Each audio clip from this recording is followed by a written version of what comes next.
The hot hatch market is one of the most contested segments in the car industry. Cars that grab you by the scruff of the neck, heighten the senses, and allow the manufacturers that make them to flex every now and then. You want one. Unfortunately, real life has a tendency to get in the way of the things we want. Fortunately, we have something that can scratch that itch, and it's this, the CUPRA Ateca.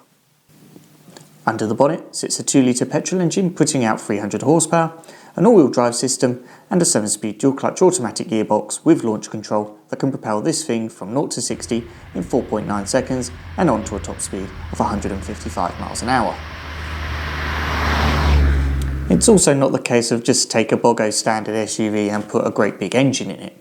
This car also benefits from dynamic chassis control and massive brakes hidden behind those 19-inch alloys to stop it. Now, to drive this thing doesn't feel like a big heavy SUV.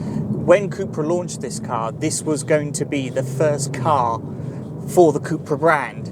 It had to be spot on. So it ticks all the boxes of the hot hatch remit, and it covers the everyday essentials too.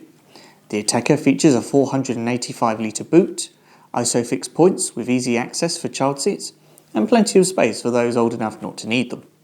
Roof rails that allow up to 75 kilos of additional storage. You can even have a tow bar, and this thing can pull 2100 kilos. So for a car to have this many tricks, you'd expect it to be quite expensive. Allow me to give some context.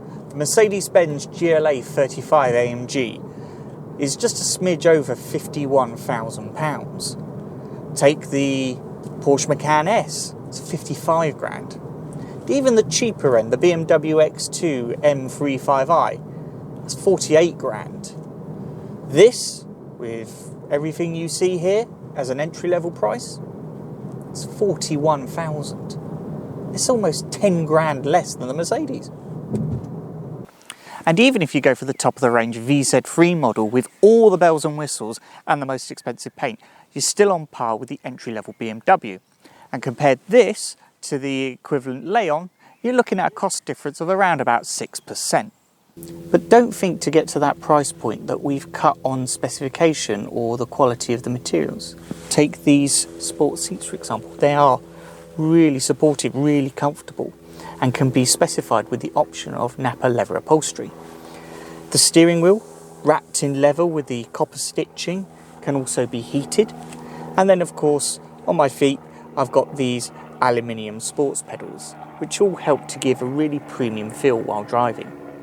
The car also benefits from additional standard equipment such as tinted rear windows, top view camera on the 9.2-inch display, which also includes wireless phone connectivity, a digital cockpit, 8 speakers, ambient lighting, park assist, dual zone climate, and so much more that if I mentioned everything available on this car, this video would be twice as long. So at 41 grand, its key rivals are going to be offering some rather humdrum powertrain options. And compared to the hot hatch market, it can't compete with it for practicality. This car really does sit in a class of its own. If you want to find out more about the CUPRA Ateca and the rest of the CUPRA range, visit our website, smccupra.co.uk. You can also find us on Facebook and Instagram at smccupra. And of course, if you haven't done so already, make sure you click subscribe, hit that bell icon so you never miss a further upload, and comment below what you think of the Ateca. Of course, in the meantime, why don't you check out some of our other videos as well.